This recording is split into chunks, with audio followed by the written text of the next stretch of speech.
थी। सूत्रों की माने तो रिया ने कल कई सवालों के जवाब नहीं दिए। ये भी खबर है कि एनसीबी को ड्रग्स मामले में रिया के खिलाफ कई पुख्ता सबूत हाथ लगे हैं। ऐसे में इस बात की संभावना है कि शाम तक रिया चक्रवर्ती की गिरफ्तारी हो सकती है। डीआरडीओ दफ्तर में सीबीआई 2 अज्ञात लोगों से पूछताछ कर रही है। ये लोग कौन हैं, इसकी जानकारी अभी नहीं मिली है। इसके अलावा पोस्टमार्टम करने वाले डॉक्टरों के बयानों और रिपोर्टों को एम्स के डॉक्टरों की टीम एनालाइज कर रही है। ऐसा इसलिए क्योंकि कई बातों को लेकर एम्स के डॉक्टर और फॉरेंसिक एक्सपर्ट सहमत नहीं है। सुशांत केस में सीबीआई ने पटना की विशेष अदालत में इस कांड से जुड़े दस्तावेज जमा किए हैं। सूत्रों के मुताबिक इस मामले में सीबीआई ने दिल्ली में दर्ज एफआईआर की कॉपी और अब तक की जांच से संबंधित जानकारी कोर्ट को दी है। आपको बता दें कि बिहार सरकार ने पटना के राजीव नगर थाने में दर्ज मामले की सीबीआई से जांच कराने की सिफारिश की थी। इसके बाद सीबीआई ने दिल्ली में एफआईआर दर्ज की थी, लेकिन पटना में दर्ज मामला वहीं के सीबीआई कोर्ट में चलेगा। सुशांत की मौत को लेकर चल रहे विवाद के बीच बॉलीवुड एक्ट्रेस कंगना रनौत ने एक बार फिर डिप्रेशन गैंग पर निशाना साधा है। कंगना ने ट्वीट में लिखा कि अब तो एम्स की मेडिकल टीम ने भी आत्महत्या की संभावना को नकार दिया है। अब ये डिप्रेशन गैंग कहां है? अगर डिप्रेशन कैंसर या डायबिटीज जैसा होता तो हम कैंसर से मरने वाले मरीजों पर आत्महत्या का आरोप क्यों नहीं लगाते हैं? कंगना रनौत ने वाई कैटेगरी की सुरक्षा मिलने पर केंद्रीय गृह मंत्री अमित शाह को धन्यवाद दिया है। कंगना ने ट्वीट किया है कि यह प्रमाण है कि अब किसी देशभक्त की आवाज को कोई दबा नहीं सकता, कोई कुचल नहीं सकता। मैं अमित शाह जी के आभारी हूं। वो चाहते तो हालातों के चलते मुझे कुछ दिन बाद मुंबई जाने की सलाह देते, लेकिन उन्होंने भारत की एक बेटी के वचनों का मान रखा, हमारे स्वाभिमान और आत्मसम्मान की लाज रखी। दरअसल बॉलीवुड एक्ट्रेस कंगना रनौत को केंद्रीय गृह मंत्रालय ने वाई कैटेगरी की सुरक्षा दी है। अब उनकी सुरक्षा में 11 जवान तैनात रहेंगे। इनमें 1 या 2 कमांडो और बाकी पुलिसकर्मी होंगे। दरअसल कंगना रनौत और शिवसेना नेता संजय राउत के बीच जुबानी जंग तेज हो गई है। राउत ने कंगना को मुंबई न आने की नसीहत दी थी। इस पर कंगना ने पलटवार किया था। कहा जा रहा है कि कंगना जब 9 सितंबर को मुंबई पहुंचेंगी तो उन्हें वाई श्रेणी की सुरक्षा मिल जाएगी। कांग्रेस ने कंगना रनौत को वाई कैटेगरी की सुरक्षा देने पर सवाल उठाए। कांग्रेस के मीडिया विभाग के हेड रणदीप सुरजेवाला ने कहा कि एक फिल्म एक्ट्रेस को केंद्रीय गृह मंत्रालय की तरफ से इसलिए सुरक्षा मुहैया कराई गई है ताकि वो खुलेआम अपना पॉलिटिकल एजेंडा चला सके।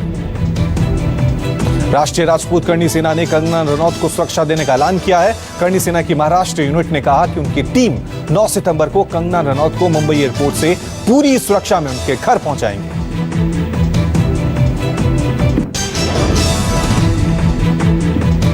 समाजवादी पार्टी नेता अबू आजमी ने सुशांत केस में ड्रग्स का एंगल सामने आने को मुंबई पुलिस की नाकामी करार दिया है। उन्होंने कहा है कि मुंबई में ड्रग्स की समस्या बढ़ रही है। अबू आजमी ने कहा कि कंगना ने जो कुछ कहा उसी कारण वो खतरा महसूस कर रही हैं। आजमी ने कहा कि जो महाराष्ट्र का अपमान करे उसे यहां रहने की जरूरत नहीं है।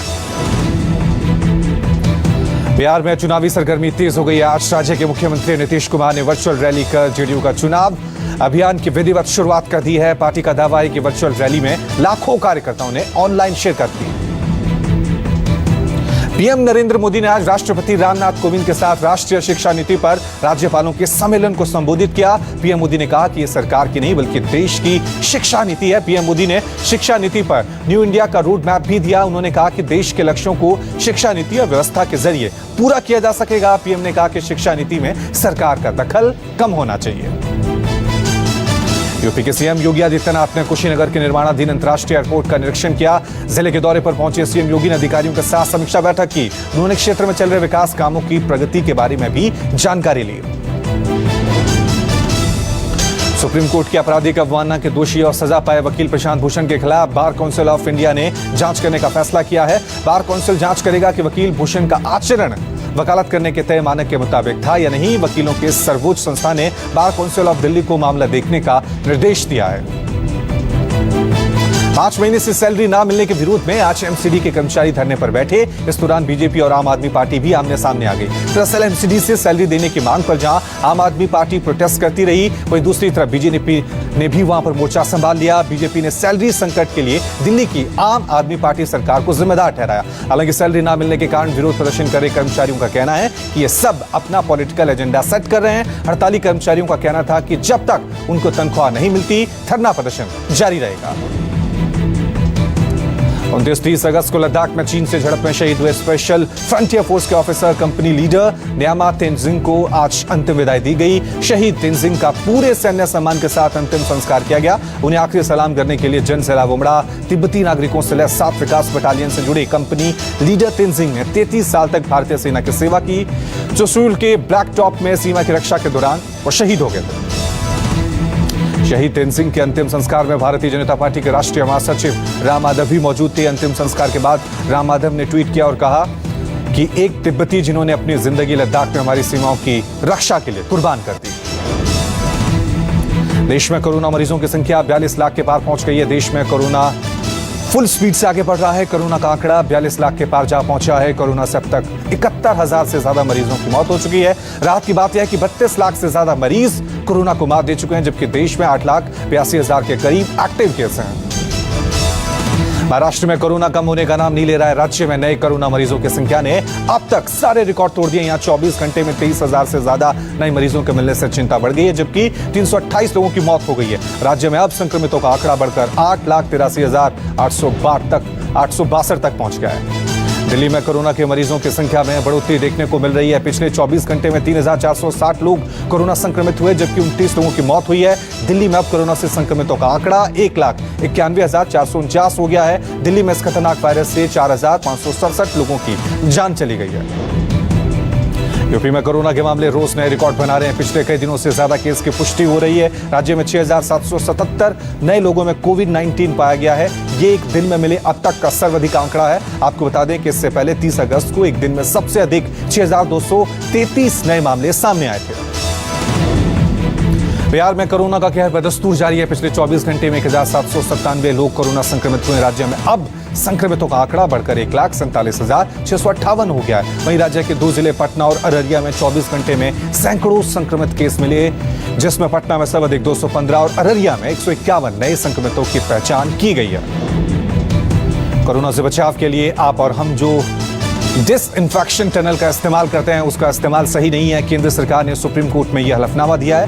केंद्र सरकार की ओर से दायर हलफनामे में कहा गया है कि टनल का छिड़काव नुकसान पहुंचा सकता है। साथ ही हलफनामे में यह भी कहा गया है कि डिसइंफेक्शन टनल का इस्तेमाल बंद करने के लिए कल तक गाइडलाइंस जारी कर दी जाएंगी।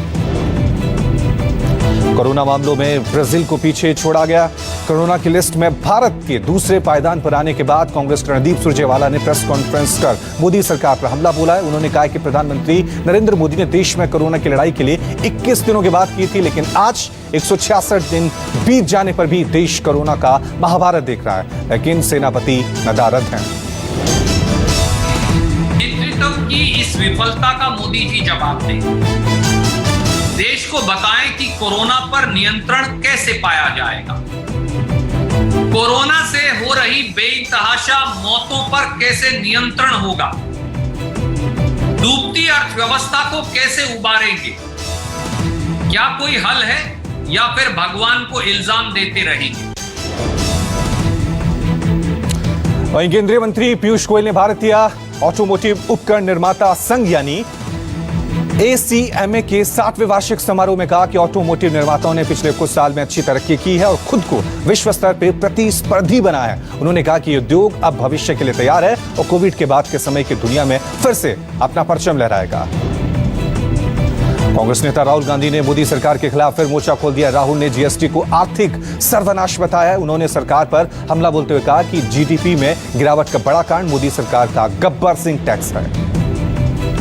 राज्यों की ease of doing business ranking जारी हो गई है। इसमें यूपी ने लंबी छलांग लगाते हुए दूसरा नंबर हासिल किया है। पिछले साल यूपी देश के 12वें नंबर पर था। वित्त मंत्री निर्मला सीतारमण ने राज्य में रिफॉर्म को लेकर साल 2019 की सालाना रैंकिंग जारी की है। रैंकिंग में लगातार तीसरे साल पहले स्थान पर आंध्र प्रदेश है, तीसरे पर तेलंगाना और फिर मध्य प्रदेश का नंबर है। डीजल की कीमतों में फिर गिरावट आई है। हालांकि पेट्रोल के दाम में कोई बदलाव नहीं हुआ है। डीजल 11 पैसे प्रति लीटर सस्ता हुआ है।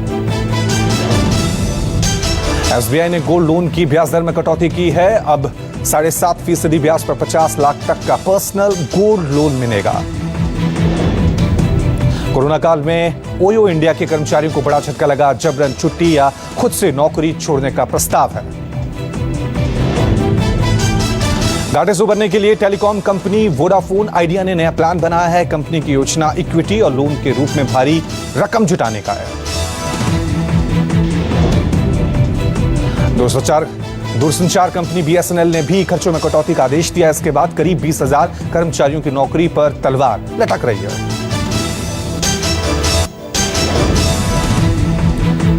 बिहार चुनाव के ऐलान से पहले ही जेडीयू और लोक जनशक्ति पार्टी के बीच जुबानी जंग तेज हो गई। एलजेपी नेता चिराग पासवान ने सीएम नीतीश कुमार के दलितता पर सवाल उठाया, जिस पर जेडीयू आग बबूला हो गई और चिराग पासवान को चेतावनी दे डाली।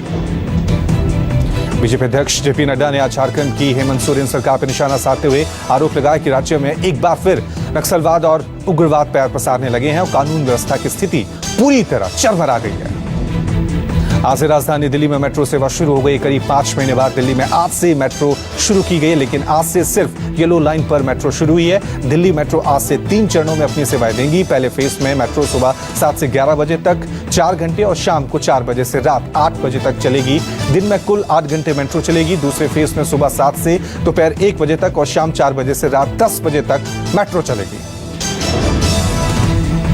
रक्षा क्षेत्र में भारतीय वैज्ञानिकों ने आज बड़ी कामयाबी हासिल की है। डीआरडीओ ने सफलतापूर्वक हाइपर टेक्नोलॉजी डेमोन्स्ट्रेटर व्हीकल का परीक्षण किया। इस परीक्षण के साथ ही भारत, अमेरिका, रूस और चीन के बाद चौथा ऐसा देश बन गया है जिसके पास ये तकनीक है। रक्षा मंत्री राजनाथ सिंह ने जानकारी साझा करते हुए डीआरडीओ के वैज्ञानिकों को बधाई दी है।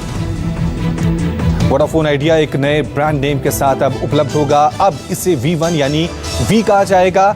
कंपनी ने एक इवेंट के दौरान नए ब्रांड नेम और लोगों का ऐलान किया। भारत में मर्जर के बाद भी अब तक दोनों कंपनियां अपने अपने नाम से काम कर रही थी, लेकिन अब इसमें बदलाव देखने को मिलेगा। यानी अब इसी एक ब्रांड के नेम के तहत दोनों कंपनियां बिजनेस करेंगी। यूपी के कुशीनगर में एक शख्स की गोली मारकर हत्या कर दी गई है। मामला तरिया सुजान का है, जहां अपने घर के सामने बैठे सुधीर सिंह नाम के शख्स पर गोरखपुर के रहने वाले शख्स ने ताबड़तोड़ फायरिंग कर दी। फायरिंग में सुधीर सिंह की मौके पर ही मौत हो गई, लेकिन फायरिंग की आवाज सुनते ही ग्रामीणों ने आरोपी को घेर लिया। बेकाबू भीड़ ने आरोपी की लाठी डंडे से जमकर पिटाई कर दी। हालांकि मौके पर पुलिस पहुंची और तफ्तीश शुरू कर दी। 19 सितंबर से शुरू होने जा रहे IPL 13 के सबसे ज्यादा मैच दुबई में खेले जाएंगे। दुबई सबसे ज्यादा 24 मैचों की मेजबानी करेगा।